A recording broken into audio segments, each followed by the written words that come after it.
Bills Mafia. On tonight's Air Raid Hour, we will be breaking down all things Bills Dolphins and peeking ahead to next week's game in London versus the Jacksonville Jaguars. But first,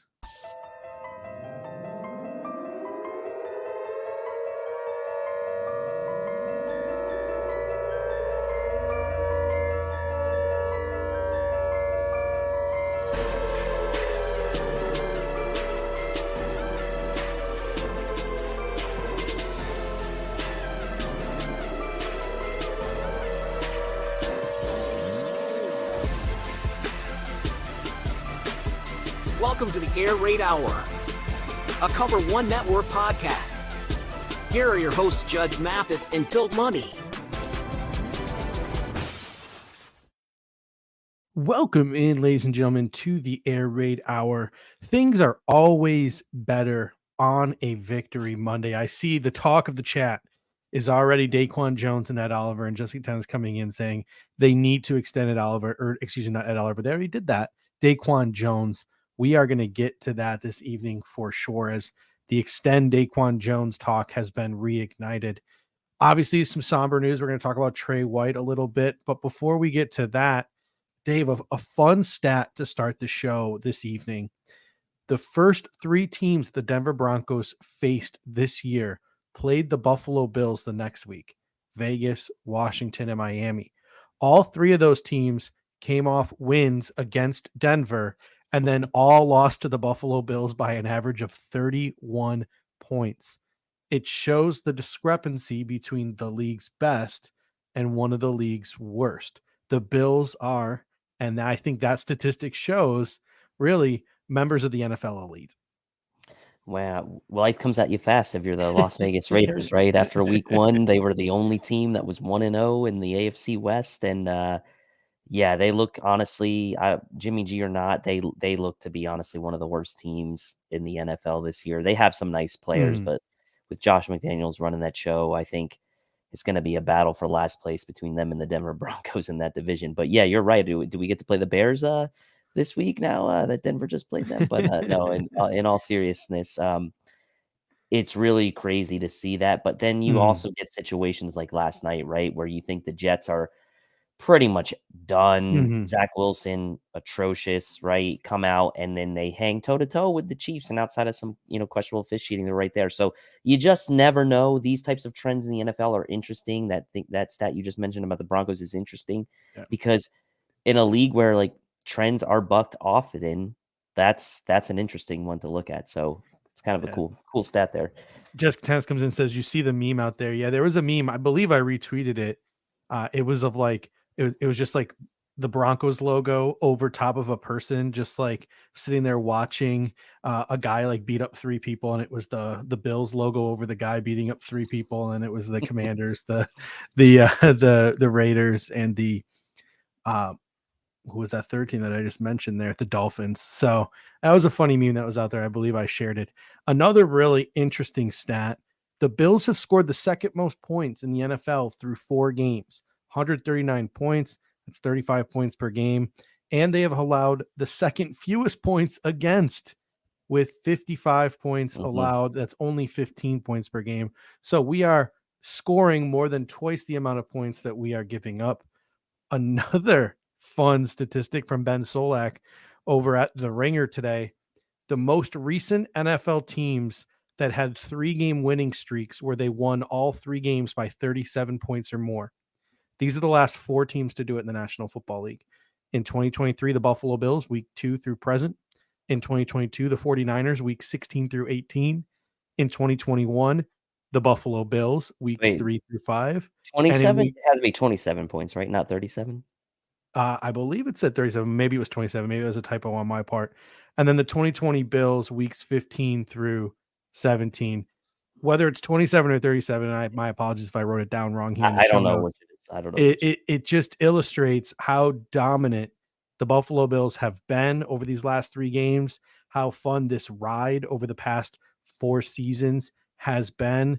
But also at the same time, it also, I think the stat illustrates what needs to be done, because the Buffalo Bills have done this before. We've dominated in the regular season. And as cool as that is, as fun as that is, this team has its eye on the Lombardi. Yeah, and I mean this is like taking care of business, right? In the regular season, like you were in a My apologies, situation. 27 points, my bad.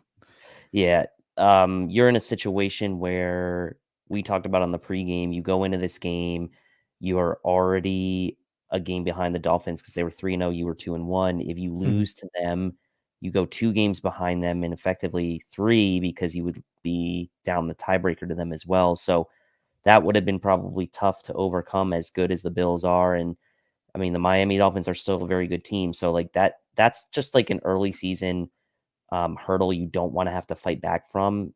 The fact that the Bills now are in first in the AFC East, Mhm. and prove that against a really good Dolphins team, who I still believe are a really good team. I have them as, I picked them as a playoff team this year. I think it's kind of like Mhm. LeBron James, right, in the NBA. Like at this point, it's like you are going to be the team or the player that kind of gets to the playoffs, but really what matters is once you get to the playoffs, and kind of it's like that for certain players, for Mhm. teams. It's like that for the New York Yankees, right? Getting to the playoffs alone is not sufficient. You need to win the crown.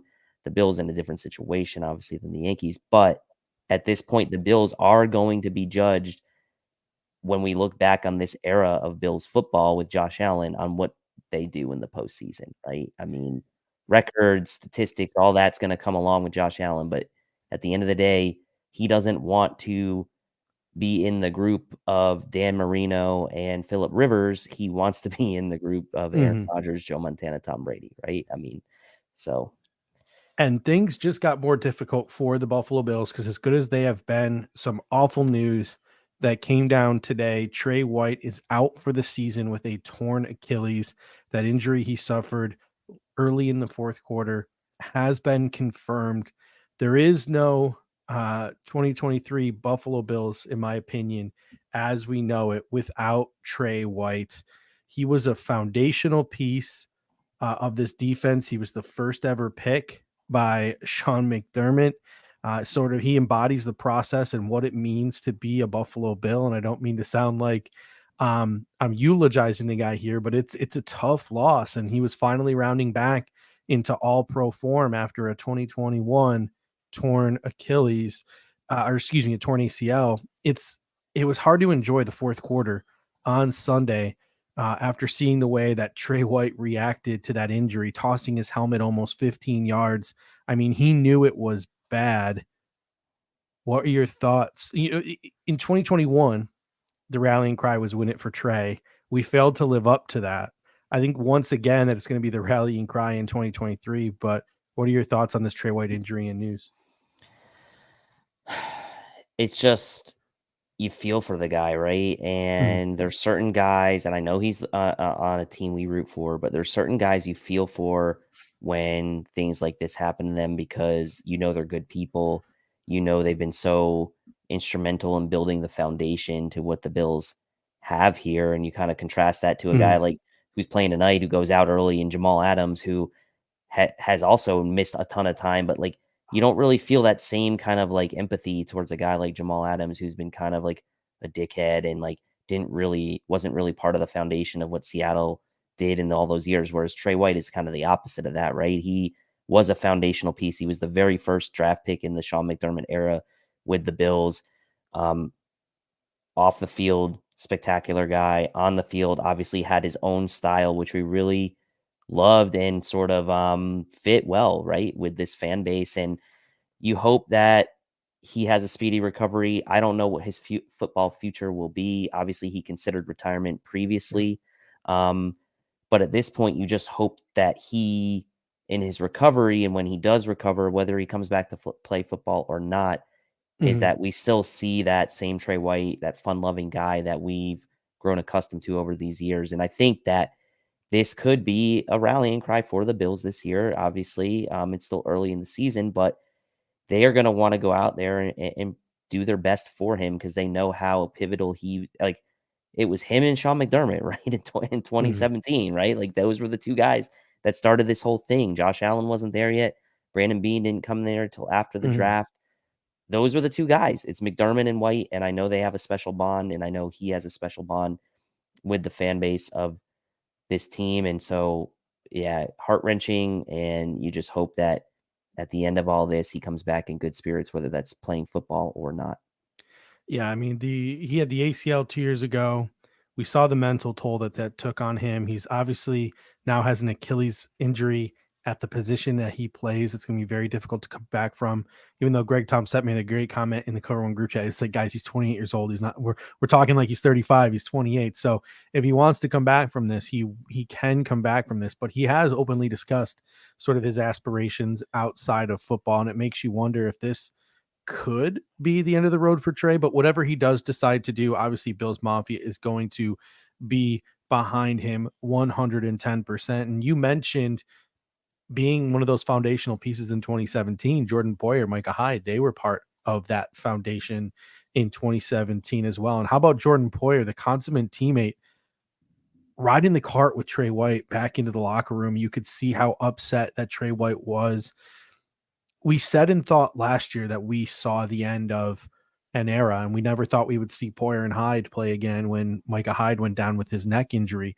That ended up being false. Right. This feels like we may never see a Tre White, Micah Hyde, Jordan Poyer trio again. What are your thoughts on a possible end to this era?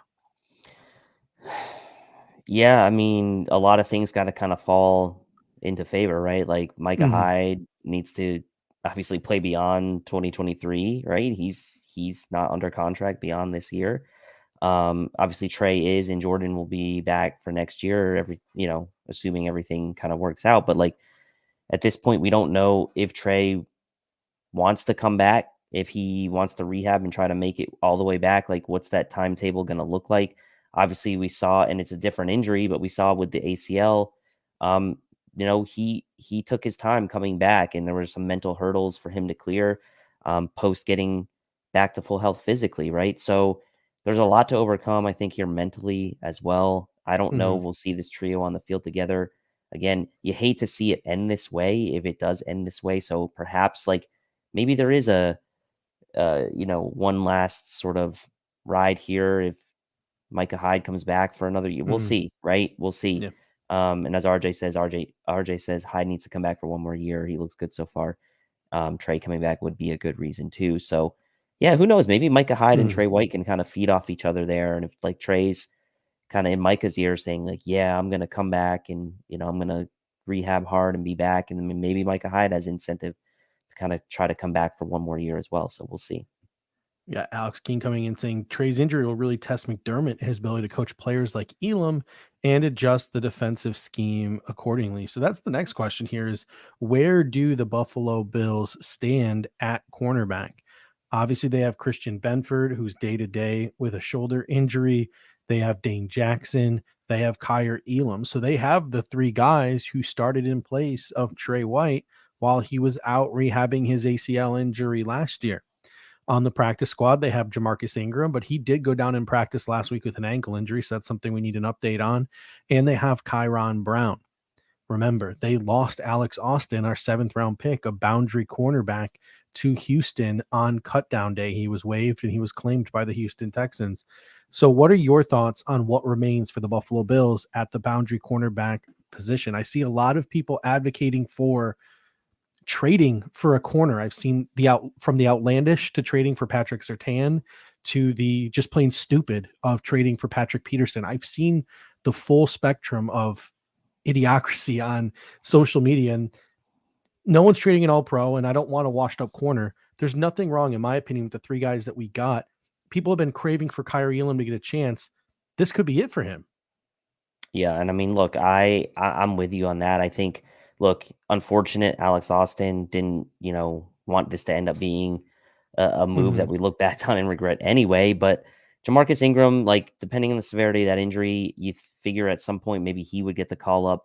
The Bills have had guys like Cam Dantzler and other vets like that sort of on the practice squad or on the roster, I should say, before cut down day. So there are some veterans out there that you can bring in that are not necessarily going to be guys that supplant Tre White or kind of move immediately into the starting lineup, but they kind of pushes everyone else up one notch and just kind of buffers you at the back end. That's kind of the the approach I see the Bills taking, right? Like I would imagine like this becomes a Kyrie Elam, Dane Jackson, Christian Benford trio with a veteran or some practice squad guy getting called up like a Jamarcus Ingram if he's back to health as the fourth guy. Maybe Cam Lewis mixes in a bit more at the corner position as well. But I just don't see this as an area where the Bills all of a sudden go out and like try to make a splashy trade or even a trade for a guy that in Patrick Peterson, who you could go out and probably just bring in a veteran free agent that wouldn't be as marginally like that much, more deficient than a guy like Patrick Peterson. So I'm kind of all for keeping the three we've got and just bringing in a guy sort of at the bottom there to kind of fill it in. Yeah, I mean, the likely move, you could have Kyrie Elam to the 50, or not Kyrie Elam, excuse me, Jamarcus Ingram to the 53, or you could just keep Jamarcus Ingram on the practice squad and you could elevate them as needed because Elam's been inactive every week. So now you just activate Kyrie Elam and then you have Ingram on the practice squad. You have Kyron Brown on the practice squad. I would probably like to see a veteran added to the practice squad, kind of like we did last year with Xavier Rhodes. There are players out there like Xavier Rhodes, who is available if he still has anything left in the tank. After he left us last year, he went to Dallas, got a few reps in with the Dallas Cowboys. So I know he's an older player, but it's a break glass in case of emergency type of deal to have him on the practice squad. Casey Hayward, who the Buffalo Bills chased a couple of seasons ago, has made it known that he is available and he is healthy and recuperated from his injury last year when he was with the Atlanta Falcons. Again, 34 years old, but he is a guy that could maybe be on the practice squad, break glass in case of emergency type of situation. And there's another street free agent that is really interesting to me, and that is former second round pick. Many people will call him a bust from the Cleveland Browns, and that is Greedy Williams. But here's the thing. He was a DB, a cornerback at LSU. When Greedy Williams was a cornerback at LSU, who was his defensive coordinator before he became Baylor head coach? Dave Aranda. Dave Aranda and Sean McDermott are noted to be super tight. It was Dave Aranda's stamp of approval that in 2017 convinced Sean McDermott to draft Tre White. Dave Aranda was in Baylor and I think played a large role in the Buffalo Bills drafting Terrell Bernard. So Dave Aranda is somebody who has the ear of Sean McDermott. Greedy Williams is sitting out there on the street, played for Dave Aranda at LSU. That might be a possibility for the Buffalo Bills, but that could also go the other way. Dave Aranda could be like, yo, like that dude wasn't it at LSU. Like I knew the Browns made a mistake drafting that kid. Like don't make that mistake, Sean McDermott. So it's just a name to keep an eye out for because of that connection. If you want to poach someone off a practice squad, which means adding them to the 53-man roster, a guy we talked about a couple of years ago, Sidney Jones, he's on the Bengals practice squad, former Seattle Seahawk. Cam Dantzler, who was in training camp with the Buffalo Bills before an injury, is on the Saints practice squad. And XFL stud last year, Luke Barku, is on the Steelers practice squad. So those are some names as well. And I even saw someone put out this trade scenario, and this trade scenario does make sense to me. A 6th round pick to Houston, because we have 10 draft picks, to maybe try to get Alex Austin back. So if you're the Buffalo Bills and you were big believers in Alex Austin and you want that safety net 4th boundary corner behind Benford, Elam, and Dane Jackson, maybe call up and Houston a guy who was in your can, camp all summer too. Was in your camp, maybe see. But then the reports are that Alex Austin was outplayed all summer by Jamarcus Ingram. So who knows if the Buffalo Bills would even want to pursue that. One final thing before we get to the Miami game. Do you think that maybe there's a chance that Kyrie Elam starts? Because Kyrie Elam has been inactive every week. And that makes sense to me because he's the younger player, right? Dane Jackson has got more starting experience.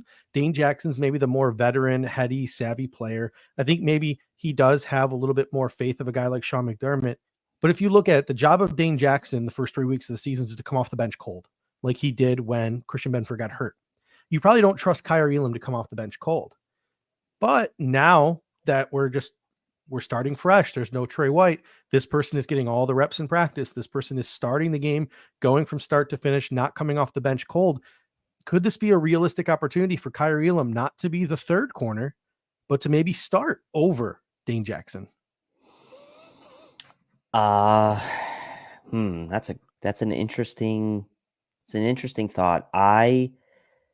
I don't think it's going to happen. I could be wrong. Mhm, I could be wrong. But maybe that's just that it doesn't happen right away, right? Maybe mhm, in a couple weeks' time that's the case, and Dane kind of goes back to playing that role of coming off the bench cold. But I think, this first game, this London game, there's a lot of moving parts, right, with that. mhm, And I think like going up against the likes of Kirk and Ridley and Zay Jones and like these guys that I just feel like it's a tough ask for Kyrie to come in, a guy who's been inactive every week, mhm.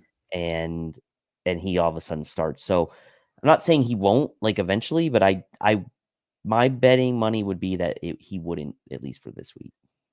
Before again we get to Bills Dolphins, Von Miller, his 21-day practice window has been opened.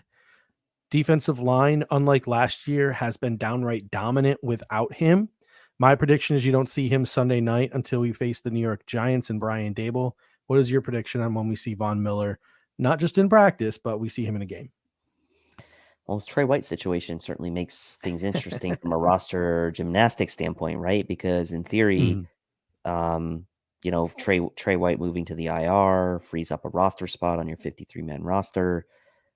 Does he just does Von Miller just slide into that spot? I think it just depends. Like, I think one, it depends on what the Bills want to do at corner, right? If they want mhm, to add someone at corner immediately, then you might not see Von until week 5, week 6. I'm sorry, week 6, week 7, maybe the Giants game, like you said, that Sunday night game. Um, I also don't love that necessarily coming back to play on that on that turf, but hey, mhm. uh, look, I think it depends on what they do with corner, to be honest. I think if they don't add a corner, you could see him activated this week. I think if they do add a corner, it'll probably be another week or so. That would be my guess. All right. We're going to get to the Bills versus the Dolphins. We're going to get to the good stuff in a moment. But before we do, a word here from the guys over at the Cover One Buffalo podcast. Many people ask us the best way to support us here at Cover One, and that is to sign up to become a Cover One Pass member. That contribution helps give us the access to all the data and information we use to create the content that you love. And I think most importantly, brings you into our community of insiders. It's a great community based on Slack. I know a lot of people don't want to be on social media anymore or be in on those conversations. We bring all of it to you right in our great community of educated fans. And most importantly, you get access to our content creators.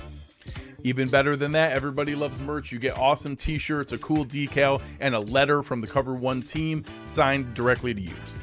All for $60. That gets you the entire season, next year's free agency and draft. $60. Click the link in the description. Cover One Insider. Become one today. All right. That's how you can best support us here at Cover One. And if you just want to support us and this show, smash that like button. Helps us with the algorithm, helps get us seen in front of some more eyeballs. So smash that like button. We would really appreciate it. All right. Time for our biggest takeaway of the week. And I got to pull up the graphic here. So give me a second. I'm a little slow on the graphics today. Here we go. Our biggest takeaway from week 4 against the Miami Dolphins. And obviously we got our weekly challenge. After this show is over, comment on this video with your biggest takeaway from Bills Dolphins. We obviously love your comments during the show. Keep those coming, but comments after the fact really help us again with the algorithm and boosts our videos. So we really appreciate your support there. That's our weekly challenge. Your biggest singular takeaway from this game in the comment section after this video is over. But Dave, what is your singular biggest takeaway from this game? And then we'll get to some of the comments from the comment section. Yeah, look, I mean, it's easy to point to Mhm. Josh Allen's 5 touchdowns and all the incredible statistics around that. But I think for me, the single biggest takeaway has to be the top item on the list right there. And that's Sean McDermott's defense against this Dolphins offense who had just come off, I know it was the Broncos scoring 70 points. Mike McDaniel is the belle of the ball right now in the NFL. People were all over the Dolphins offense this week leading up into the game, praising Mike McDaniel, praising Tua, rightfully so, right? And Tyreek Hill in that offense.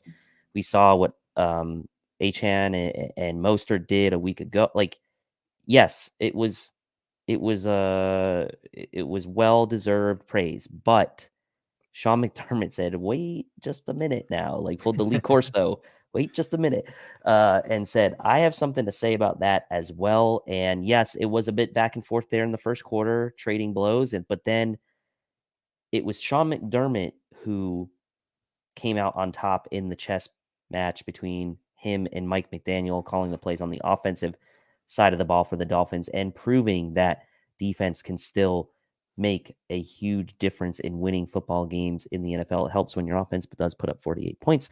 But Sean McDermott, this aggressive style of defense, the way he's got this personnel set up on this defensive line, the way Terrell Bernard's playing, the way that this entire unit is playing with an edge, as he said in the post game last week in the locker room speech, and just it's incredible. Now I know the Tre White injury will take a little bit of the luster away from that, but you cannot take away the luster of what Sean McDermott did to Mike McDaniel yesterday. And as much as everyone's talking about Josh Allen and talking about McDermott as well, McDermott to me and the way this defense has performed in this game and really through that totality of the seasons thus far has been he's risen to the occasion, right? The pressure was all on McDermott this year with no other person to blame, right?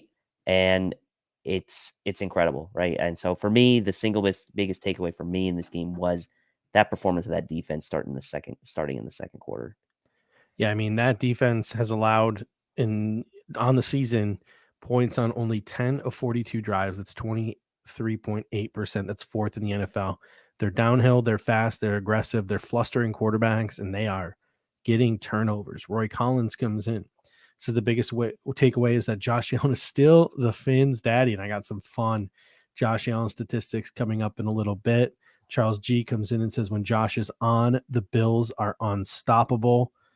Pops Mafia comes in and says the pass rush looked great, especially after Armstead got hurt. Pete Nana comes in and says McD was calling sacks off the play sheet on fourth down attempts. Amazing stuff. And then we got Josh Allen is the next Elway. I honestly think we still may need one more piece of the trade deadline, wide receiver or a cornerback. We got Canna Farmer coming in saying Josh under control is John Elway. Walter S. I think one of my favorite plays was the 48-yard reception to Cook. That play was great recognition by both Allen and Cook. In my opinion, we wouldn't have seen something like that last year. Jessica Tennis coming in saying the Dolphins are lacking at D-line and O-line depth to play with the big boys. Dallas, Philly, KC, and Baltimore will take advantage of it like the Bills did. And then, hey, we still got games against Dallas, Philly, and Kansas City on the docket this year. So that'll be a good test for the Buffalo Bills coming up in future weeks on the schedule. For me, I got to give flowers to the coaching staff, right? Like, this is a team full of coaches that for the most part have been highly questioned all offseason, from Sean McDermott, right? Is Sean McDermott the guy? He's not an offensive mastermind. We saw Chris Brown have an all-out That was incredible on One Bills Live today, right? Like, I'm not gonna have that kind of vigor and energy, but I will say, like, we literally had a conversation on this show. Like, neither of us advocated for firing Sean McDermott, but we were like, yeah, we get it. We understand if there are fans out there that want to fire Sean McDermott and maybe bring in a closer, bring in an offensive mastermind, etc. Like, we understood that. Boy, did that conversation look silly now, because Sean McDermott is showing that maybe he's the best defensive mind in football. He's finally getting the onus. He gets to call plays. Yes, the first couple of games, oh, it's a fluke. It's Washington. Oh, it's a fluke. It's the Raiders. Oh, it's a fluke. It's, some of the teams that we play. It's not a fluke now that it's the Miami Dolphins, right? A team that just put up 70 the week before, a team that had an MVP candidate in Tua Tagovailoa look average against you in that game. So the Buffalo Bills came out with an absolute dominant game plan to shut down an offense that really nobody previous to them had any sort of answers for. You have Ken Dorsey calling a masterful game against a guy that people thought was the missing piece for the Miami Dolphins, that was going to put the Miami Dolphins over the top in Vic Fangio. Ken Dorsey and Josh Allen went out there and they had Vic Fangio flustered. Like, there was points in that game where they were showing Vic Fangio up in the coach's box, and Mr. Father, the two-man shell himself, was running cover zero blitzes because he had no answers for the Buffalo Bills, and they could not stop them. And the Buffalo Bills ran a nice little quick hitter to Trent Sherfield off of that. Eric Washington, we legitimately call for Eric Washington to be fired on this show. And this defensive line is the best defensive line in football right now. So from top to bottom, how about Bobby Babbage Jr.? I know our guy Randy Hardman was talking about, or it might have been Chris Janke was talking about Bobby Babbage Jr. on Twitter. The way Terrell Bernard and Matt Milano are playing off each other. Bobby Babbage Jr. is the one in charge of the linebackers now. He is a young up-and-coming coach in the National Football League. So kudos to the Buffalo Bills coaching staff. To me, my biggest takeaway from that game was one of the better defensive minds in football, Vic Fangio, and probably the best right now offensive mind in football in Mike McDaniel. The combination of those two guys with a talented roster of football players, I know they had some injuries, had no answers for the Buffalo Bills. And that was a coaching staff putting a prepared football team on the field. So the combination of all that plus Josh Allen being as locked in as he is, it's absolutely scary. And this team just feels different. Like they feel legitimately different than some of these regular season teams in years past. And knock on wood, I hope for the most part that we can stay healthy. We can keep this ball rolling and we can stay consistent throughout the rest of the season and have this rolling into the postseason, because this looks like a Super Bowl contender. It could be. And you put it here in the show graphic. The Buffalo Bills could legitimately be the best team in the National Football League right now. They could be, and I think there's an argument to be made that they are, right? You look at the Philadelphia Eagles. They've struggled a little bit on offense this year. Obviously, they did put up points this past game against Washington, but it took overtime for them to kind of handle Washington. I know they're still undefeated. That's fine. The 49ers, they look really good. Obviously, Christian McCaffrey, Ayuk, Debo, that team has a lot of good offensive weaponry, and we know about their defense. But at the end of the day, do we really think Brock Purdy is the guy that can lead the 49ers to a Super Bowl? Like, maybe they can with that roster that they have. And we've seen probably lesser quarterbacks like a Trent Dilfer in past years and others, not to call Trent out specifically, but like we've seen teams win the Super Bowl with, average quarterbacks. I'm not saying Brock's average, but like, is he really the guy? Then you have the Bills. Yes, week one, they blew that game against the Jets, right? They had the lead and they blew it. But since then, absolute dominance. And, since week one has ended, they really have looked like the best team in the league, in my opinion. We got Jessica Tennis coming in saying, feels like the Bills offense and defense are working together. When the Bills are up, the offense reduces risks and lets the defense take over. The offense goes when the defense is letting up scores. Yeah. I mean, Aaron Quinn has talked about this a number of times, how he felt like the offense was leaving the defense out to dry on a number of occasions. I mean, honestly, you saw that week one against the New York Jets. This is really all three units, as Sean McDermott will make sure to point out to you in every post-game speech, right? All three units are working in unison, and this team is really, really, really clicking right now. All right, let's have some conversations now about the Buffalo Bills offense and our biggest takeaways, both good and bad. And I don't think we're going to have a lot of bad, if any bad, this week when it comes to the Buffalo Bills and their offensive performance. Let's start with Josh Allen. Since week one, Josh Allen is at an 85.2% adjusted completion percentage. That is first in the National Football League. He's at 812 passing yards, 10 total touchdowns, first in the National Football League, a 125.8 passer rating, first in the National Football League. And since week one, the Buffalo Bills have outscored their opponents 123-33. In week four, Josh Allen had more touchdowns, 5, than incompletions, 4. He had a perfect passer rating. He threw for 320 yards. He had 17 more yards on the ground, 4 passing touchdowns, 1 rushing touchdown.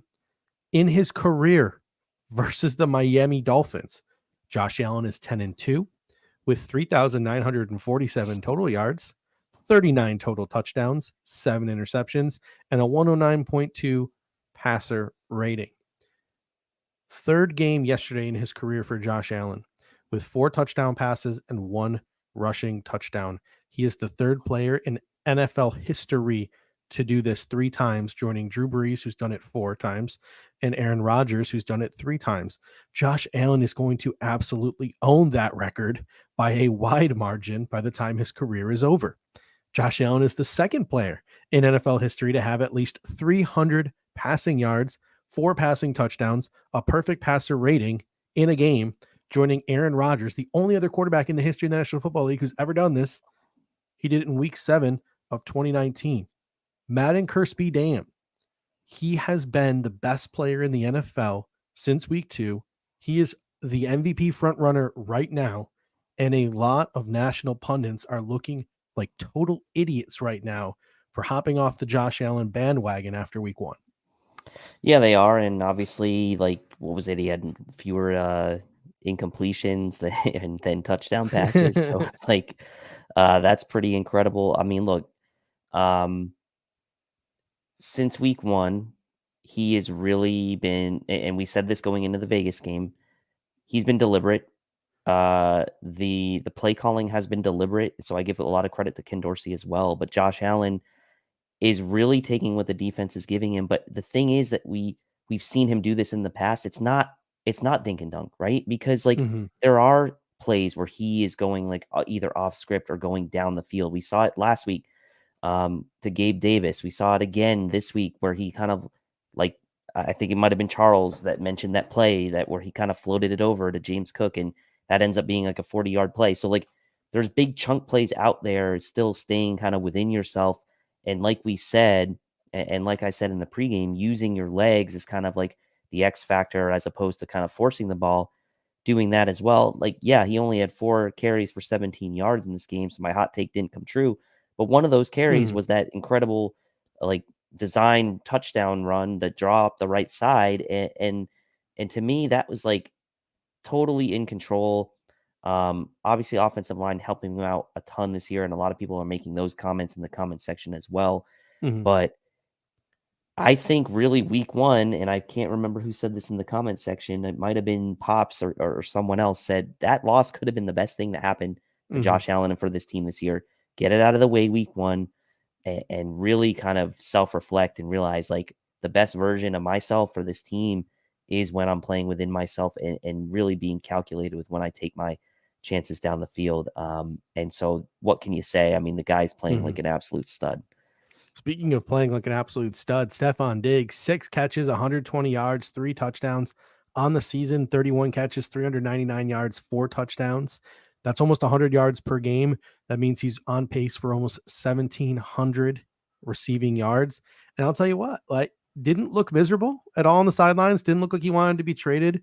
A humongous day from Stefon Diggs, and my heart dropped on that second touchdown. I thought he was going to get called for OPI. Thank goodness he was not.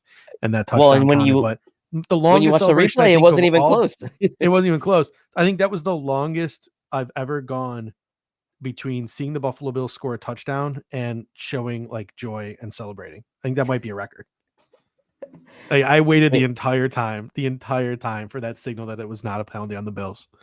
I know. And the announcer, like Nance, was just like, didn't even really mention the flag until like well after the celebration. Like it was kind of odd, right? The way that whole thing played out.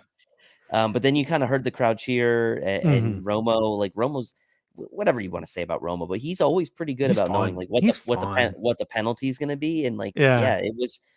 And then when you watch the replay and you see it wasn't even close to being OPI, but just like the optics of kind of how you saw Stefon Diggs make the catch made you feel like it was, because you didn't really see what was happening at the top of the route. And then seeing just like how he just put that dude in a blender was incredible. Tony Romo is just like his like youth, like his childlike exuberance during a game. Like some people are turned off by that, but I'll take that over like Chris Collinsworth any day of the week, right? Like when the Gabe Davis scored the touch, it's like big game day Gabe. Like I genuinely enjoy that, and it's not just because he's always hyping up our team. It's genuinely just it's fun to listen to. It's a lot easier to listen to, in my opinion, than some of the other announcers out there. But I absolutely love the pettiness of Josh Allen and Stefon Diggs in this football game too. You saw, first of all, Stefon Diggs owes that poor man in the front row at least $35 because those beers are $17 each. And he stone cold Steve Austin 2 of those things. and they looked pretty darn full. And the Buffalo Bills openly mocking the Miami Dolphins. So the Miami Dolphins were underdogs in this football game. And I just learned this today. I had no idea why, but they were wearing the shirts with thinking emojis on the team airplane when they were coming to Buffalo. And it's because they were like, like they were questioning why they were underdogs in this football game. And Josh Allen and Stefon Diggs showed them exactly why they were underdogs in this football game. And Josh Allen might be the most online quarterback of all time. Like anything bad said about him, I feel like he sees it. He's probably got like 100 burners out there on Twitter. So just to see that level of petty was it's fun. When you're winning, that's fun. It is fun, and I wasn't sure what he was doing. Like when he scored on that rushing TD, I was like, what is this? What's that? What was that celebration? I thought he was just kind of like, and then I realized after the fact what it was. But man, like, not only that, but how he handled like the questioning, like afterwards about like, what do you say to like the people that like, and he's just like, I'm not gonna like, just like got nothing to say. Like it's just like it's so perfect because it's like, yeah. He just like like he whatever he does, he keeps it on the field, and then like when he's doing his press conferences and like answering questions, like he's just like he doesn't give people anything, right? Yeah. He just does it on the field, and that's the thing that I think is awesome. Yeah, Josh Allen's the next. John Elway comes in and says Stephen A. Smith should be embarrassed. Total clown. Yes. Today, Dan Orlovsky is talking about how Josh Allen should be the head of the MVP conversation right now, currently in the National Football League. And Stephen A. Smith's response was, "Well, what about Brock Purdy?" that was his rebuke to Dan Orlovsky. The look on Dan Orlovsky's face was absolutely it was great. It was gold, man. So many other things on offense we could talk about. Let's go to James Cook. Not his biggest day, right? As a runner, especially even from a total yardage standpoint, but he had that big off script pass. He got his first touchdown, even though it probably shouldn't have been a touchdown. It's just, he's lucky there wasn't a good camera angle.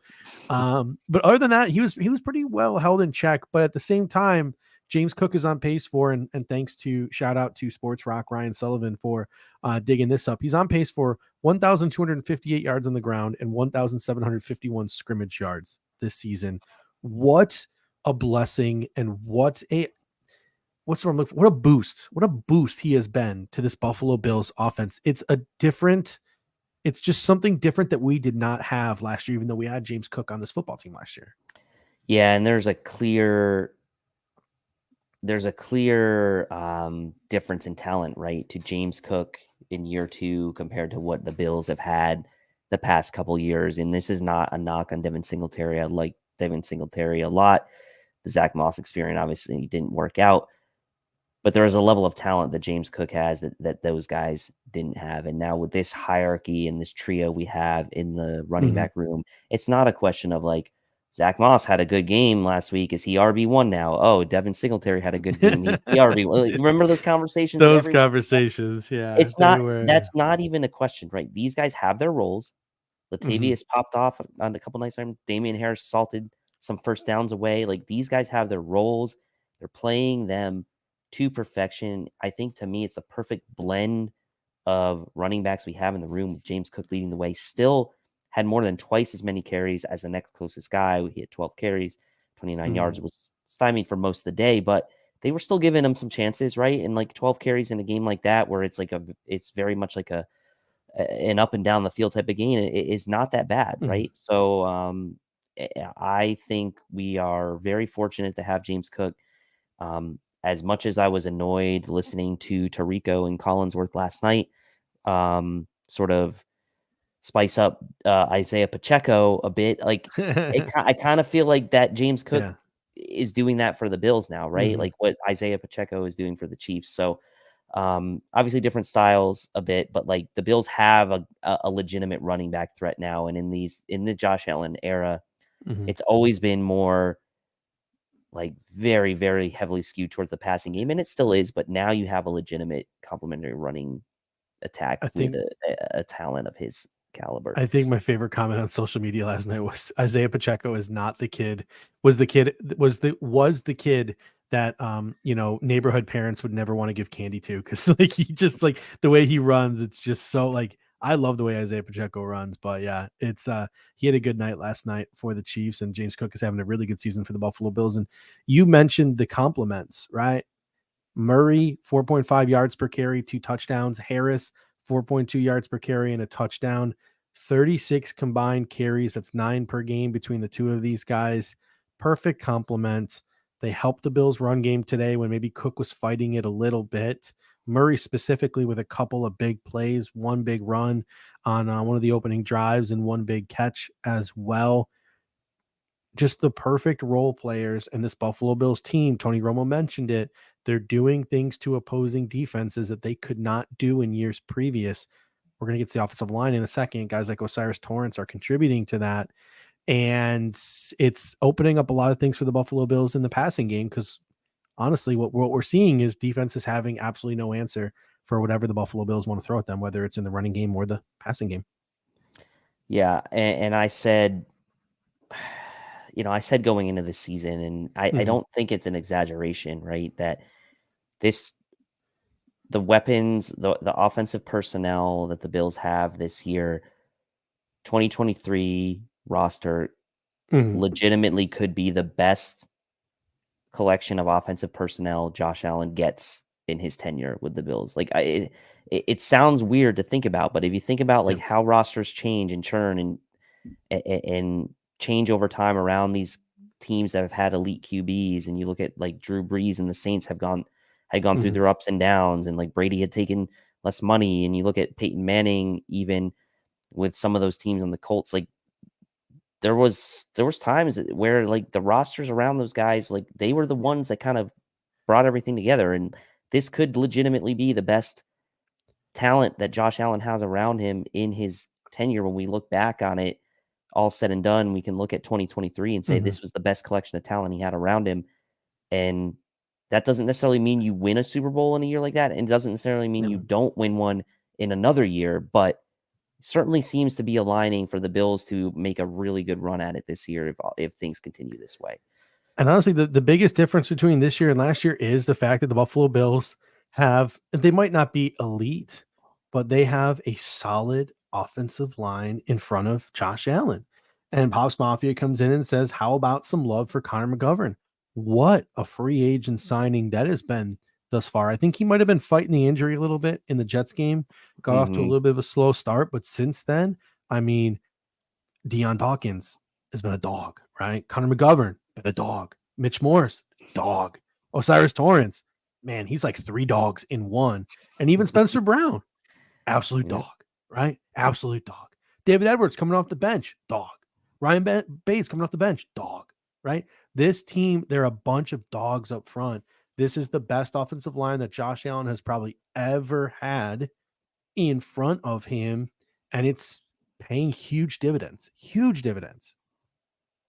Yeah, and like you start to see kind of like the thought process around like really beefing up that interior, right? And it certainly has paid dividends. Obviously, the focus of the offseason was on tackle. We weren't sure about Spencer Brown. He's done a really great, admirable job this year, still getting better. And like the Bills have a good formula right now, and that they can still go in a next offseason and continue to invest in the offensive line should they so choose. But every single guy on the offensive line is playing at or above the expectation of each individual guy. And as a unit, what that means now in this season is that as a unit, they're playing well above, I think, expectation, reasonable expectation that we could have had for them this year. They're definitely playing above expectation, and obviously hope it continues.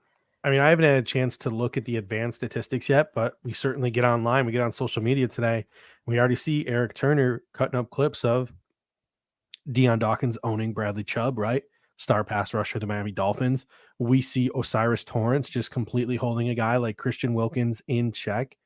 I mentioned on the pregame, and I mentioned it over the summer, like Osiris Torrance to me was one of the 10 most important players for the Buffalo Bills' success this year, because Christian Wilkins, Quinnen Williams, Christian Barmore, right?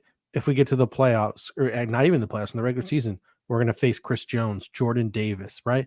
We're going to be facing a bunch of these type of players all season long, these interior disruptors. And holy heck, what an absolute game changer it is to have a power player in Osiris Torrance over there on the right-hand side. And even though Spencer Brown is still getting better in pass protection, it's probably his best day in pass protection as a pro yesterday, the combination of those two on the right-hand side running the football, man, like it's nice to know you have those two guys you can run behind.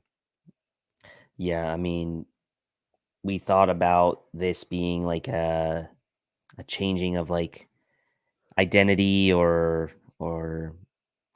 swagger or whatever you want to call it, new attitude on this offensive line, and that's showing up, right? I mean, like the Bills have been called a finesse offensive line in the past, whatever you like. That's not the case this year. Like they're still, very fluid, whatever, but like they have a nice mix of guys like Torrance, guys like McGovern are nice to have on either side of Mitch Morse. And then obviously Dawkins, to me, really setting the tone for the entire line at this point this year, like having a really like Pro Bowl caliber season so far, in my opinion. So kudos to the offensive line and kudos to the coaching staff for, having the patience in a guy like Spencer Brown so far. And really like looking back at the draft as well, having a guy like Osiris Torrance fall in your lap in the second round certainly makes it look like those first two draft picks were really good picks for the Bills so far. Yeah, I mean, Kincaid, let's talk about him for a little bit.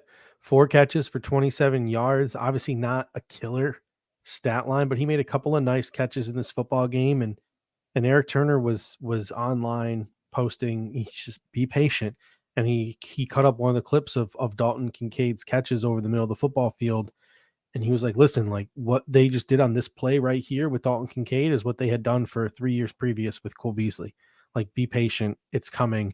They're just scratching the surface of what they can do. So it might be frustrating, especially like we mentioned in the pregame show, seeing Sam Laporta blowing up the way he is in Detroit, not seeing a guy like Dalton Kincaid get fed. But I mean, can we really complain? We don't want to be like Jahmyr Gibbs fantasy owners, right? We don't want to be those people.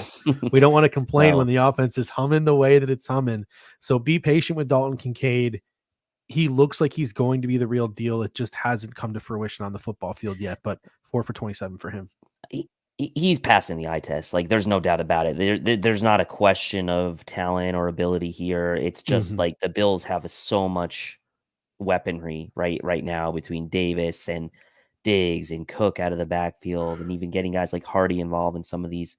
Sherfield making some plays over the last few weeks. And like the fact is Kincaid's still outpacing Knox from a target and reception standpoint. So look, the tight ends, we thought, or at least I thought, maybe we're going to be a bigger factor in this game. I know you'll continue to have that as your hot take, but the plays that they did get involved were pretty nice, right? Like Kincaid made that nice catch and run up the left sideline. Dawson Knox obviously steamrolled Javon Holland down the left sideline. So they made their mark in limited touches, and that's fine in a game like this where, at the end of the day, I mean, Josh Allen only threw the ball 25 times. So it's like, it's crazy to think about in a game where the Bills scored 48 points that Josh Allen only threw the ball 25 times. Some flowers to some of the other guys on the offense as well. I mean, literally it was a team effort. Big game, Gabe, 3 catches, 61 yards and a touchdown. That touchdown to Gabe Davis, you had the fake to Deontay Hardy. So we had been giving Deontay Hardy a hard time about really not being all that successful with some of those dump off passes he's been given. But the fake and the threat of Deontay Hardy opened up a touchdown, and what an absolute freaking missile from Josh Allen to Gabriel Davis. Thought he overthrew it at first. Yeah, literally the exact same play call, and Eric was pointing this out on social media late yesterday, early this morning. He was Ken Dorsey dug into the Brian Daboll playbook. That Gabriel Davis touchdown was the exact same play that the Buffalo Josh Allen's rookie year in that win against the Minnesota Vikings, where he hit Jason Kroom on the exact same route after a fake to a running back in the flat. So literally pulling out a play from about 4 years ago to find some success and to find the end zone there for the Buffalo Bills. Dawson Knox, he had 1 catch, but I mean, man, was it a big one? It was memorable. He had that run after the catch on Javon Holland. That's setting a tone. That's taking advantage of limited reps. That is sort of elevating everyone around you and just sort of meeting the moment and rising to the. I mean, he teabagged Javon Holland. What that did, and the energy that brought was huge. How about Deontay Hardy when we were about to kick another field goal? He catches a ball that's going to hit the ground. He gets back up. He makes a juke move and then That was gets a awesome. first down, keeps a Yeah. drive alive. And then even Trent Sherfield getting involved, 3 catches for 18 yards. So legitimately everyone but Khalil Shakir, who dropped the touchdown, contributed to this win. And I know Khalil Shakir, that was a rough one for him. And that's the thing I think with these auxiliary players, you need to take advantage of your limited reps. Dawson Knox took advantage of his limited reps. Deontay Hardy took advantage of his limited targets. Khalil Shakir, the past couple of weeks with a touchdown catch and a first down catch, had taken advantage. This week he did not. It wasn't the easiest pass in the world to catch. Khalil Shakir needed to have that one. Yeah, he needed to, and like what do people expect now, right? It's like, oh, like we've been talking up Khalil Shakir and people talking up Khalil Shakir on social media, and I like Khalil Shakir, but the fact is like he's down the pecking order, right? He's only going to get, not even a handful of opportunities. One to three. One to three opportunities a game, and you got to take advantage, right? I mean, it's tough, and that's a great situation for the team, right? Because the team is stocked and loaded, but for Khalil Shakir personally, obviously, I'm rooting for him. We want him to make that catch. He's got to come down with it. And we've been saying, like, you got to take advantage of the opportunities you have. But look, at the end of the day, like, if they don't need him for more than 1 to 3 targets a game, like, that's what it is. And so, like, if he wants to get more playing time, and it's going to be hard to do anyway, he's got to take advantage of those opportunities. All right, on to the defense now. Before we get to the players on defense, how about a shout out to the 12th man? Despite Tyreek Hill's comments that Bills Mafia is nothing special and they are no different from any other fan base in the National Football League, the Miami Dolphins were clearly affected by that crowd noise on Sunday. Some people who are in the stadium said that was the loudest they had ever heard Ralph Wilson Stadium, and that was for a regular season game in week freaking 4. Sean McDermott said that 40% of the defensive play calls came through hand signal because the crowd was so stinking loud. There were even some salty Miami Dolphins fans on social media who were complaining that the Buffalo Bills were so loud that there's no way they could be that loud. They were fake. They were pumping in artificial noise. You had some of those conspiracy theorists on social media. So shout out to the 12th man. They played a huge role in this game.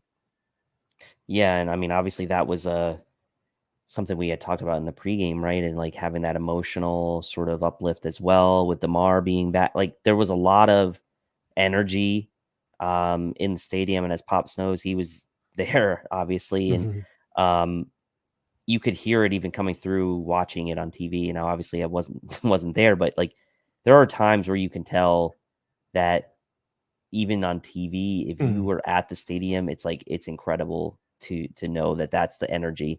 Pop says it was louder than any game he's been to. And we know Pops has been to a ton of games, season ticket holder for many years. So that is some high praise.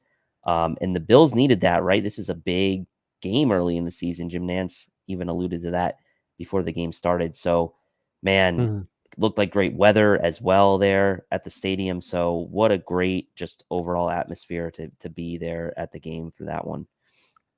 All right. How about let's start with the Bills pass rush here. That is something that definitely needs to be talked about. They pressured Tua on 14 of 40 dropbacks in this game, good for 35%. In the previous 3 weeks, Tua was pressured on a league low 21% of his dropbacks. The Buffalo Bills recorded 4 sacks and 9 quarterback hits. Miami entered the game only having surrendered 1 sack and 5 hits in the previous 3 games total. Now, the caveat to that, and Dolphins fans will point this out, and I will agree with them, they didn't have any Connor Williams. Liam Eichenberg started at center. He looked awful. And Teron Armstead left late into the second quarter, and Kendall Lamb came in for him. So the Buffalo Bills took advantage of that, and they did something that no other defensive line has done previous to this, and that is get to Tua. They get to Tua, and as Eric and others have pointed out, I think Joe Marino pointed this out as well, is like making him go to his second option, right? Giving that line, just that split second or two more to get in there, I mean, made all the difference, right? And taking away that first read, you're not going to do it every single time, but doing it more so than he has been, he's been forced to in prior games, really gave that Bills defensive line a chance. And then we saw some very interesting things with Rousseau playing inside, which we would all been kind of like hoping that would happen at some point, and getting a sack on one of those alignments. I mean, the Bills defensive line just absolutely dominated. And also, by the way, in a couple of those plays, you see even Ed Oliver reacting so quickly that he knew he wasn't going to get to two ends on some of these plays, backing out a bit and getting his hands up and batting balls down. And so that part of that as well is just like not necessarily running blindly into the backfield, but really understanding, like, am I going to get there or not? And if I'm not, getting my hands up. And we saw AJ Epinesa knock a ball down, Ed Oliver knocked the ball down, plenty of that happening as well. So not just the sacks, but also the batted balls. Yeah, I mean, we literally talked about this at length on the pregame show. Whatever you, as the Buffalo Bills, as a unit, Sean McDermott, whatever you got to do to get Tua off script, to get him to his second read, to get him to his third read, you got to do it. And they were effective. Simulated pressures. They were communicating on the back end. They really did a great job of forcing Tua to hold on to the ball. A stat that was shared by Joe Marino via Fantasy Points: Tua threw to his first read on 80% of his passes in weeks 1 through 3. He was only able to get to his first read 57% of the time against the Buffalo Bills. So the Buffalo Bills did their job there. We will get back to the pass rush in a moment, but before, we got Carl Tillman coming in saying great win, but also a great loss. Trey, number 27 is a huge loss. Do you see Benford Jackson as the starting cornerbacks going forward, or do you see Kyer Elam getting a chance? We talked about this at the top of the show, so we're going to make this quick here, Carl, but my take is number one, Benford is dinged, and I think he probably would not have gone back into that game had it not been for Tre White's injury. So we're going to have to monitor his status. Sean McDermott today said he was day-to-day, so Kyer Elam might be inserted in the starting lineup just because of that this week. But then in the coming weeks, I also said, Dane Jackson is the steady Eddie, right? That's probably why he's the third cornerback. You trust him coming in cold into a football game. Maybe now with Tre White gone and a starting position being over, I think it's possible maybe Kyer Elam could jump Dane Jackson. Dave, you disagree. Do you want to explain that a little bit again? Well, I mean, this is interesting, right? Because you could end up seeing two brand new starting corners for the Bills this week than what they've had for a couple games, right? It very well could be Dane Jackson and Kyer Elam starting this week. But if Benford's ready to go, I do think it will be Benford and Jackson at least to start out. I think it will be really tough for Kyer to be going from game day inactive to thrust into the starting lineup. I also don't know what kind of message that really sends to Dane Jackson either, a guy that's been steady. It probably makes sense to ease your way into potentially Kyer Elam into a starting spot if it even comes to that. Or, I mean, look, worst case scenario, we know he's going to be active now on game days. He's the guy that comes off the bench.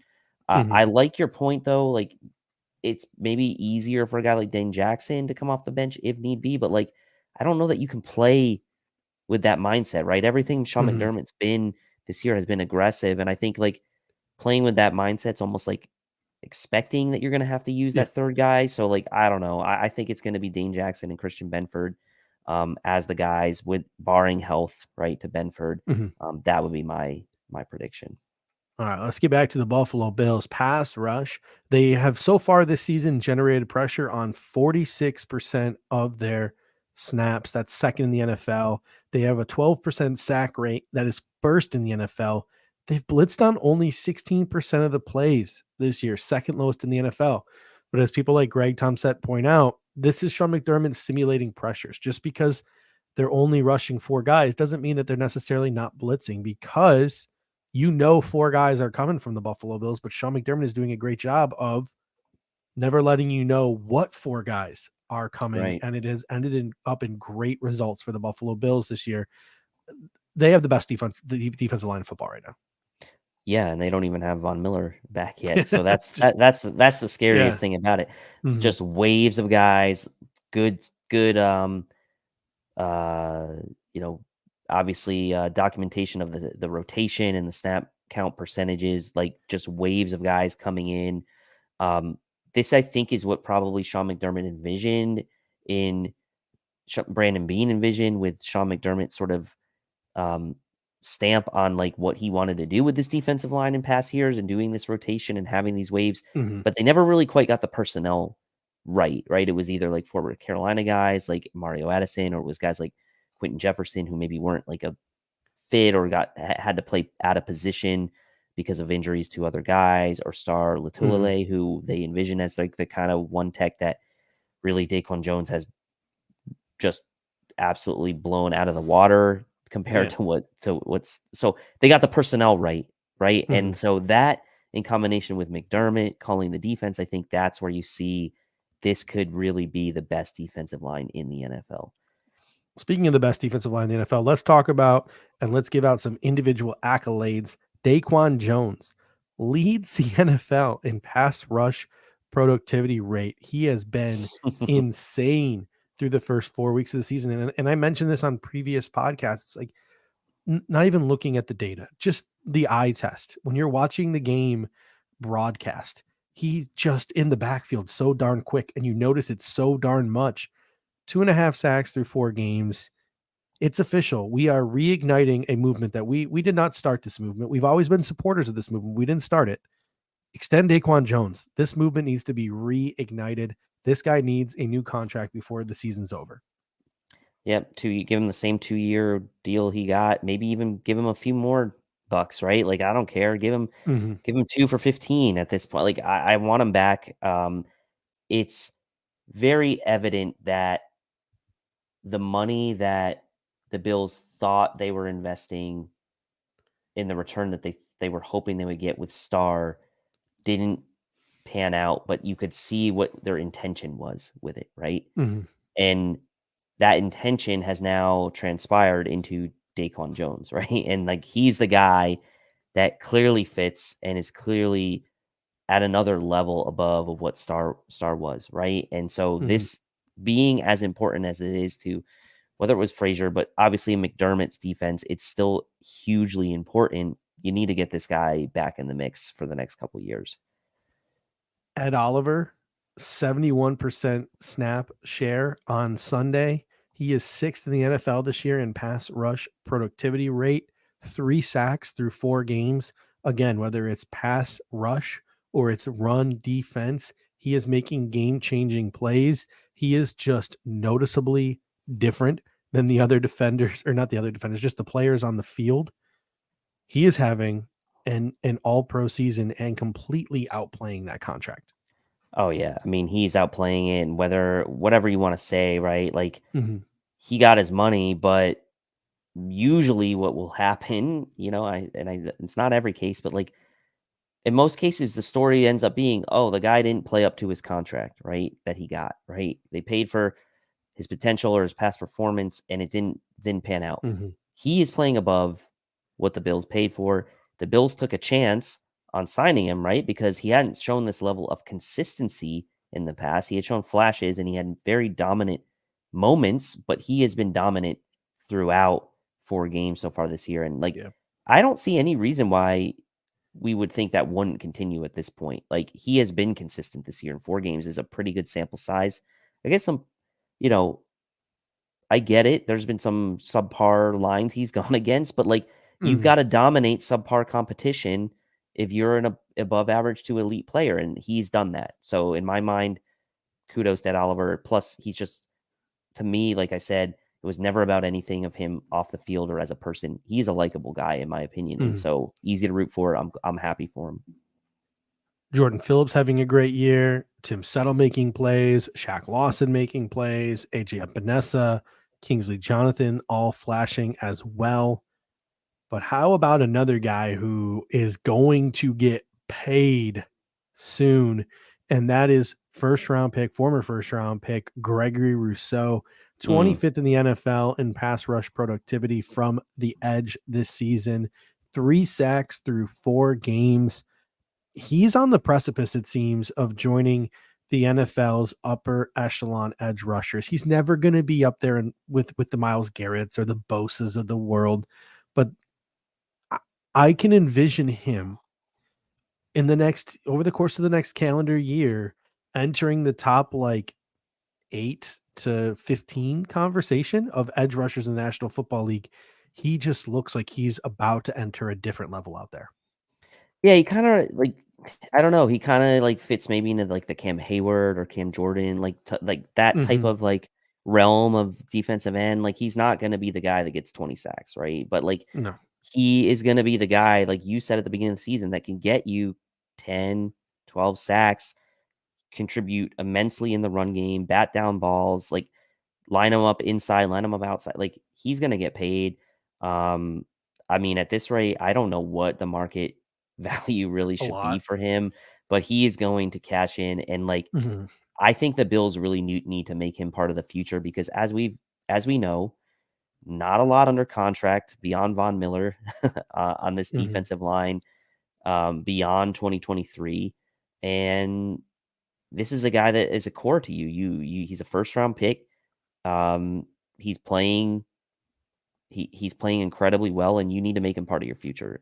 I mean, he's been a huge part of the success of this team. Yeah, and who knows? Like, again, I don't want to take credit away from Gregory Rousseau because he's the one out there doing it, but I wonder if he would be where he's at right now if it wasn't for a mentor like Von Miller coming in here and showing him the ropes and showing him what it means to be an NFL football player. So on top of Von Miller being a productive pass rusher for you, and he's coming back later on this season, he might have been the guy that really helped turn Groot from that ball of clay into a finely tuned football player. So it's going to be really interesting to see how he progresses over the course of the next couple of years, because like I said, I think he's just scratching the surface. A guy who's already scratched the surface, a guy who is playing bonkers right now. He is completely outplaying the contract. He's making NFL teams who didn't sign him at the beginning of free agency look just silly. The guy that you mentioned as one of your top 10 Bills this season in order for us to be successful, that's Leonard Floyd, 7th in the NFL in pass rush productivity, 3.5 sacks through four games. He, Rousseau, and Von Miller, when he returns, it's just going to be an absolutely scary trio. The possibilities for these three are going to be endless. And playing through an ankle injury, Leonard Floyd is still showing up and showing out every single week. Yeah, I'm gonna have to like bump that same tweet every week that says I think he's gonna be looked back as one of the best signings of the offseason. I'll just keep saying it because like he has been such a nice addition, right? And I just feel like again, it kind of goes with the same theme of the overall defensive line. They got the personnel right. You look at the money they've put into the defensive line and the way things have kind of staggered out. Like you've got the big money right now and with Oliver and Von Miller, but like Rousseau's on a rookie deal, Floyd here on a 1-year contract, Daquan on an expiring contract, obviously, but you have other guys that are coming back like 1-year deal. Like the mix that they have and the investment that they have right now is really nice.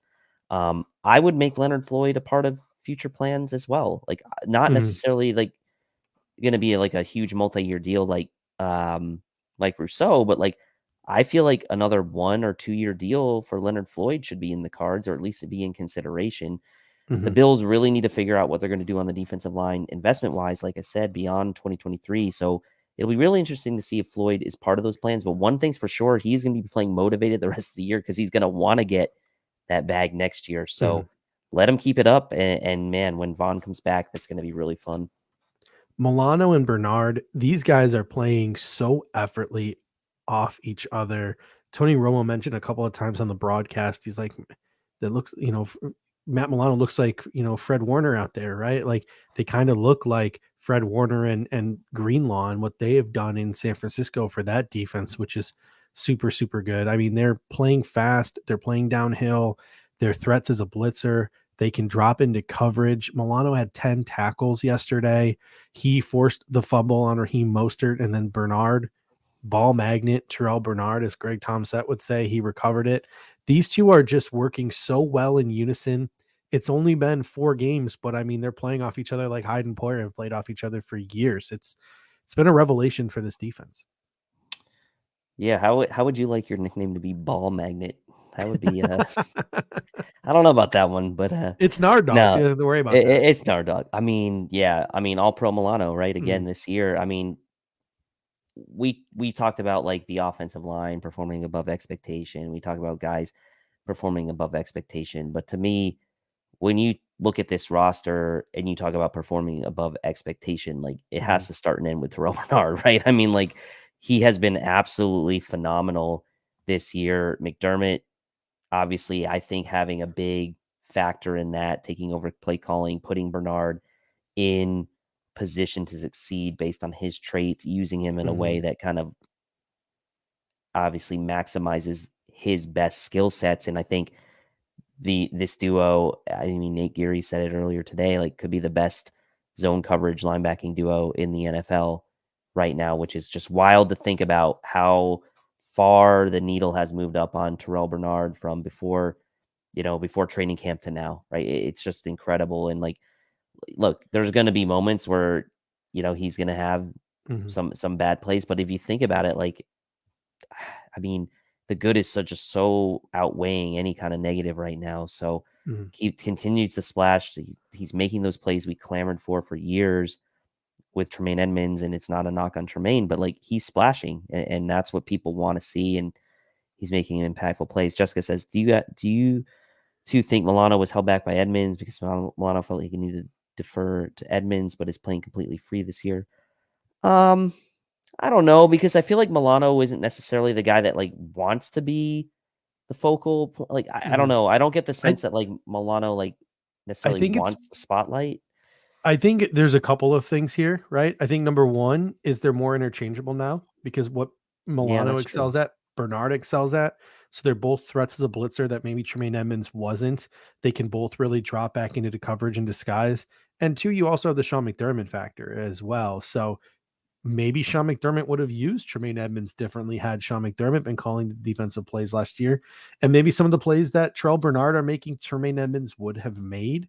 So I don't want to necessarily say that Milano's playing better because Edmonds is gone, but I'm just thankful that he's somehow playing better than he was when he was an all pro. So I'm just thankful for that. Whatever the reason is, I'm happy, but that very well could be true. I just don't know if the if there's just like enough like data there to sort of prove that. Yeah, I'm with you. I think we just have to kind of like, Mhm. we can pontificate about the unknown. It's fun to think about. I mean, Pete says, I don't think we know what Edmonds would look like in this style of D, and I agree, right? Like with McDermott calling the D. Mhm. I mean, I do think as athletic as Edmonds was, and obviously he was a freak, I think Bernard's more fluid, right? I just think he's a Mhm. little bit more fluid with his movements, and he's not as big, and he might not even be as fast. But Mhm. I don't know. It just seems like he's a little bit more instinctual and fluid, and I think that makes Yeah. a difference. Ball magnet. Ball Yeah, magnet. ball magnet. The secondary, we've already touched on the secondary a ton, so we can whip through this pretty quick. Micah Hyde, another pick. Teron Johnson, solid from the slot as usual. Taylor Rapp, he blended in admirably. We've really already discussed the big test the Buffalo Bills now have on the boundary next to Tre White, who was also having a game. Some of his corner blitzes, that was another Sean McDermott Yeah, thing, sending Tre White off the edge, getting into his face. That was playing a huge role. I mean, Tre White was balling out in this game, which just makes it sting even more. And I'm getting mad all over again. But any final thoughts on the secondary? no, it was nice to see Hyde get that pick and like kind of vindicate Mhm. my take me higher player, and then like nice return too. By the way, I thought maybe he Yeah, was going to be tackled right away. He thought he was he back at Iowa. did a nice job getting that field position with that Yeah. interception. So it was nice back-to-back weeks for him with an interception. All right. On to special teams. Tyler Bass was 2 of 2 in this game, kicking field goals. He's 9 of 9 on the season, 16 for 16 extra points, 3 for 3 from 50 plus yards, and he's accumulated 43 points on the season. Khalil Shakir had his 2 kick returns for 43 yards. To me, like I joked during the game, I was like, I don't know why he brought those out. I, I joked that maybe the Buffalo Bills wanted more field so they could milk more clock by going on longer drives and keep Miami's offense off the field. But if that was Khalil Shakir's decision to take those out of the end zone, I don't think that was wise. Do you? No, I mean, he cost them 10 yards combined on the Yeah. 2 plays. I did have that thought about it was Yeah. like towards the end of the game. I can't remember which play exactly, but like Mhm. the Bills got pushed back either from a penalty or something, and I was like, this actually could be good because they actually like could take more time off the clock now. But yeah, I mean, I also think it was Shakir just trying to make the most of his touches, right? Yeah. I mean, that's ultimately I think what it comes down to. And that's what, like, I don't want to sit here and ream the dude because who knows? Maybe Matthew Smiley was telling him to take it out. And if he was, then that's on Matthew Smiley. But David W comes in and says Bassomatic, the Doink Master. A shout out from Pops Mafia to Saran Neal, who had a couple of nice tackles in this game. And then how about Reed Ferguson? I definitely think that the Buffalo Bills, I think that their long snaps, they were just crisper. They had a little bit more juice than the Miami Dolphins long snaps. I don't know. I mean, Sam Martin was just catching them perfectly in the bread. I mean, like there was no wasted effort. Like those long snaps. We know who the better Ferguson is. It's okay. All right, ladies and gentlemen, now we are about to preview the game in London. But before we do, this show, as always, is brought to you by Picasso's Pizza. 4 great locations in Williamsville, West Seneca, Lancaster, and Blaisdell. Buffalo Pizza since 1980. You can order online at picassospizza.net. And if you're an out-of-towner like us, you can even get it mailed to your home. And I can tell you from experience, it is just as good as getting it fresh from the restaurant.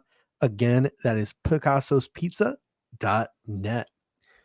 All right. On to next week's game. Obviously, we will have some semblance of a pregame show. I will not be a part of it. I'll be at a wedding this weekend, but you're going to put something together, time, date, format, TBD. So we'll keep you guys abreast as to what we're doing for a pregame show, but it's an early kickoff, 9:30 a.m. Eastern. Jacksonville was in Wembley this past weekend, getting a win over the Atlanta Falcons, or should I say just getting a win over Desmond Ridder. God, they look awful, don't they? I don't know how they were 2-1. This game will be played at Tottenham. Are you concerned at all that Jacksonville has been overseas a week already? No, I'm not concerned. I mean, look, Jacksonville,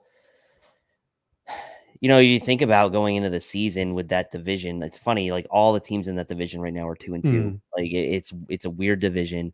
I thought that, I didn't really say this to a lot of people, but I thought like the AFC East beating up on each other and having a tough schedule, maybe the AFC West beating up on each other and the AFC West playing the AFC. Like I thought the Jags had like maybe an outside chance to kind of sneak in and snag that 1 seed potentially if they had a good year. Now they're 2-2. They've had a couple good games, a couple games. Like I still think they're a somewhat inconsistent team. They've had a couple tough losses, obviously, to the Chiefs.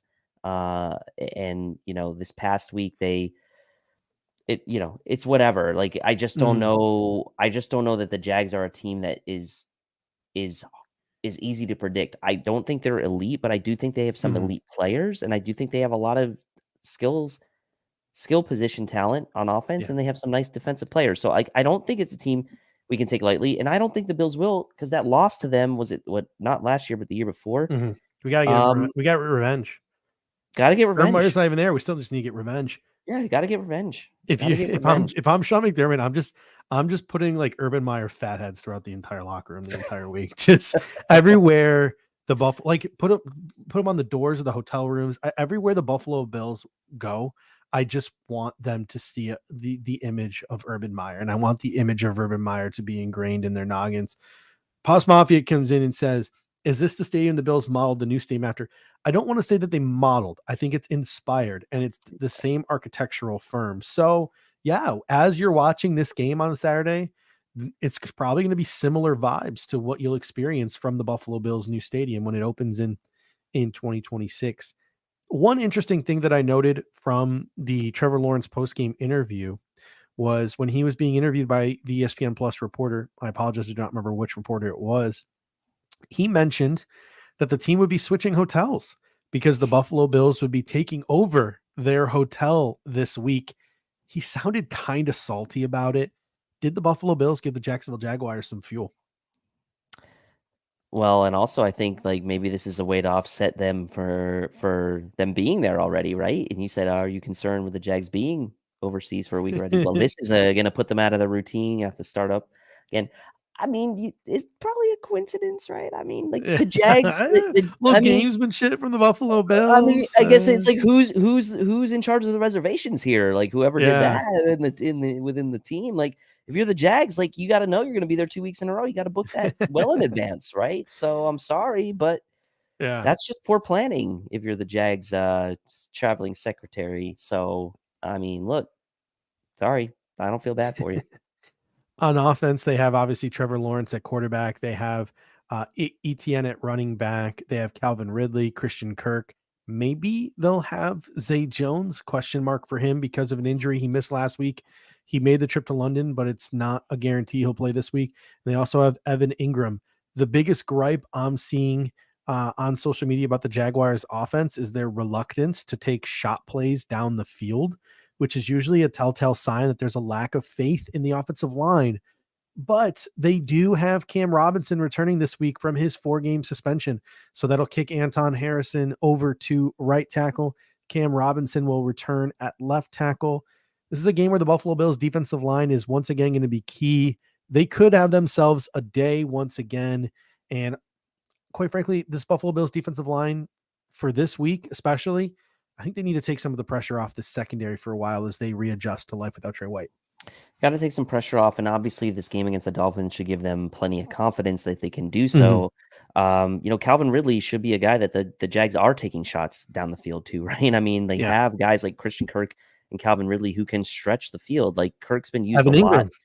Evan Ingram, Kirk, they've been using Kirk a lot underneath and on like sideline routes, but like he's a guy that can go down the field as well. So it's interesting to me, but this game that the Bills just played against the Dolphins, I know it's a week-to-week lead, should give them some confidence going into this game, especially even if Cam Robinson is coming back. I think the Bills have to feel like they have an advantage there with their defensive line against that Jags offensive line. Containing Trevor Lawrence, don't let him kind of beat you too much with his legs. He's not like a super runner, but he's a pretty good runner. So that'll be interesting too to see how the Bills handle that, because really to this point, the Bills really haven't faced a great running quarterback yet. I mean, Trevor Lawrence probably be the best one that they've faced so far this year. So that'll be interesting too to see how the Bills fare against that. Pete Nana comes in and says, Anton's Bennett right tackle, I'm pretty sure. Not going to lie to you, I have not yet really done too much homework on the Jacksonville Jaguars. It very well could have been Walker Little at left tackle the last couple of weeks. But either way, Harrison will be at right tackle, and then Cam Robinson will be sliding back into his job at left tackle. So I apologize if that was a mistake. Some early looks at SIS for the Jacksonville Jaguars, again, before actually getting into watching them play, just looking at some of their advanced data. 11th in the NFL in 11 personnel. They're going to mix in a little bit of 12, a little bit of 13. 10th in play action usage, 5th in RPO usage. You just mentioned Trevor Lawrence, a little bit more mobile. So the linebackers are going to need to be ready for the play action. The linebackers are going to need to be ready for the RPO. They're 8th in designed rollouts, which is something our defense is going to need to take account for. And all capital letters here in my notes, they are first in the NFL with a screen percentage of 17% usage. They have run 22 screens this year. Their success rate is only 14th in the National Football League, but they have run it the most. So a couple of things that I want to see from our defense. How much is our defensive line going to F up some of these plans, like the rollouts and the RPOs? Our linebackers are going to be key. Can't have them biting too hard. And tackling is going to be really, really important, especially on these screen passes. Got to be prepared for them. You have to be prepared. And like, to me, the way that the Bills are going to best blow these screens up are getting into the backfield and batting the balls down. I don't know that they're a great, if Lawrence is able to get the ball to Etienne in space and they get a convoy going, regardless of how good that Bills defensive front is, like, I still worry a bit in that regard, as good as this defense is in defending the screen. Once the running back has the ball in his hands, we haven't been great at that. So to me, blowing it up before you can even get to that point, forcing an awkward throw for a screen, or forcing, a throw where you can bat the ball down. To me, that's huge, and the line is certainly more than capable of doing that. But yeah, you that's a very telling stat, and I would imagine, seeing how aggressive the Bills' defensive line has been, that the Jags will continue on that trend. Looking at their defense, they obviously have the other Josh Allen, who is a very, very, very good pass rusher. They have Foye Loakon, a very, very good linebacker. On paper, not really a murderer's row of talent on this defense, but they have been a feisty bunch this year. 4th in the NFL with 9 turnovers, 4 picks, 5 fumbles. They have a +4 turnover differential. Outside of some big plays and some missed tackles, they've had a pretty solid season on defense. Mike Caldwell's got that unit playing hard. They haven't exactly played a murderer's row of teams this year, but they did play the Kansas City Chiefs. Patrick Mahomes went 29 of 41 in that game for 305 yards, 2 touchdowns, a pick. He had 7 carries for 30 yards. But here's the big thing. The big bad Kansas City Chiefs in that offense, I know they're struggling this year. I know they're a little hard up this year. They only put 17 points on these Jacksonville Jaguars. So the Buffalo Bills are going to need to come into this game with the same focus that they have come in to these 3 games previous, because this Jacksonville defense is not a pushover. The Buffalo Bills have shown this year that they can prepare for daunting pass rushers like Josh Allen. I'm confident that they can keep that up. To me, the Bills' biggest enemy going into this week is 1,000% going to be themselves. Oh, yeah. I mean, this is, again, one of those games where you look back and you say you don't want this to turn into the Jags of a couple years back or the Colts of a couple years. Like, you got to go in and you got to take care of business if you're the Bills in this game. Like, the Jags are a good team, right? I don't want to sit here and put the Jags in the same category as the likes of the Commanders or the Raiders or anything like that, but they're not the Dolphins. Okay. Like, I do think the Jags still will ultimately win that division. I still think they have the best overall roster, but this is still a team that the Bills should outclass, more times than not. So cannot overlook them. Agreed. But, and I don't think McDermott will let that happen just based on how the way things have been going. Pete Nana comes in. I feel like the Jags, Josh Allen has a chip on his shoulder against us. Yeah, he might. He's like, gosh darn it. Maybe more people would know who I am and respect my game if there wasn't another Josh Allen blowing it up on the offensive side of the ball, being on things like the cover of Madden, etc. But here is the one thing that I am worried about, right? And like I said, the Buffalo Bills' biggest enemy is going to be themselves. And I'm confident that Josh Allen has reined himself in. But for the first time this year, we have a tendency breaker. For every single pregame show that we have done, what have I preached? The first thing. Oh, they're going to run 2 deep shell on us. They're going to run 2 deep shell on us. 2 deep shell, 2 deep shell, 2 deep shell. That is what almost every team has run exclusively. Well, the Jacksonville Jaguars, 55% usage of 1 high shell, which is 4th in the National Football League. They are 30th in the NFL in 2 deep shell. They have 34% usage of a stacked box, which is 1st in the NFL, 31st in light boxes, 28% usage of the blitz, which is 11th in the NFL. But again, I thought to myself, like, those tendencies, who have they played? Colts, Anthony Richardson. You're going to want to stack the box against him. The Chiefs, Mahomes. Texans, Stroud, rookie, right? Falcons, Desmond Ridder. That team is all Bijan Robinson and Tyler Algier. That's who they were focused on. So I went back and I looked at the splits from just the Chiefs game. How did they defend Patrick Mahomes? 30% stack box, which was 2nd in the league that week. 56% 1 high shell, which was 4th in the league that week. They were 31st that week in 2 high usage. 67% zone usage, 18% blitz rate, 4-man rush rate of 82%, which was 6th in the league. So this is a big test for Josh Allen. With this 1 high shell, with a team that's only rushing 4, not probably blitzing a lot, he's probably going to have some time to throw. He's going to have some time to think. Is he going to get downfield happy, or is he going to continue to be patient? Who knows? And maybe the Jags completely flip their tendency. I doubt that the way Josh Allen's been playing. But if there was a game, primetime window, you're the only game on TV, 1 high shell, maybe giving you some more looks down the field than you've been getting in previous weeks. If there was one game where Josh Allen was going to get antsy in his pantsy, this might be it. It might be it. And I think that, he's probably still looking like he's had some help with Yak and other things, but like he's still gonna have that in him at times, right? And I think that it's a good test for him, right? Because the Bills need to have this test. Like the teams are not going to just let him. Like the teams are going to adjust, right? They're going to go back and they're going to be like, we just can't do this anymore to Josh Allen. We got to take a different approach. And so, akin to kind of what the Dolphins did a bit last year in week 3. Like, I don't think there's anything to lose if you're the Jags. Plus, it's kind of what you do anyway as it is. So they clearly didn't go away from it when they played against Patrick Mahomes. So, and that generally worked out for them in that game. I know they lost, but like it kind of worked for them. So, yeah, it'll be interesting. I mean, hopefully the fact that they're in London and it's kind of like, yes, it's a primetime game, but it's the morning. Maybe that kind of subdues the need to take too many shots. All right, ladies and gentlemen, that'll just about do it for us this evening. Again, our weekly challenge for you after this show is over. Comment on this video with your biggest takeaways from the Bills versus the Dolphins. We obviously love and appreciate your comments in the show. Keep those up, but the comments after the fact really help us with the algorithm and boost our videos. And we really do truly appreciate all your support. This would not be the show it is without you guys. Always appreciative. Dave, any final thoughts here? No, look, I mean, this was big, right? I think in the early season, this keeps the Bills on track with what they want to do. And, the first goal is obviously to win the division. And so this was a huge game in kind of making sure that they stay on track for that, right? It's a long season. We're only 4 games in, but like, to me, this was a huge test for them. They passed the test and they're back to kind of being in the driver's seat after that tough week 1. They're back to where they need to be for now. So let's keep it going.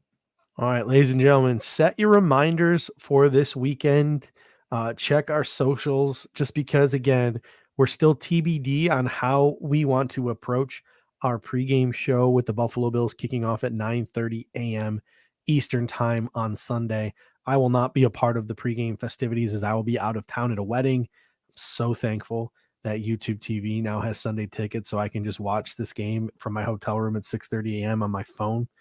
Being out here on the West Coast, my wife and baby will probably still be asleep, fingers crossed, and I can watch this game and then maybe even still get to brunch the next morning. So perks of being on the West Coast, perks of this new NFL Sunday ticket. But Dave, you will either do a solo thing, you'll pre-record something, or you'll find someone to go live with you, and you will set that reminder for people and we'll remind people on socials, correct?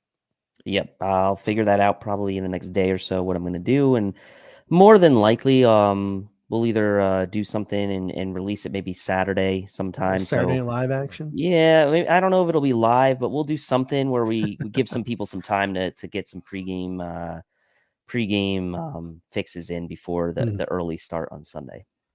All right, ladies and gentlemen, thank you so much. Always appreciate it. And until next time, go Bills. Go Bills. Thank you for watching tonight's episode of the Air Raid Hour. Make sure to hit that like button on the way out. If you are catching the show on demand, leave a reply in the comment section and we will respond over the course of the week. You can always listen to every episode next day on all major podcasting platforms, including Apple Podcasts and Spotify, by searching Air Raid Buffalo. Thank you for your continued support, and as always, go Bills!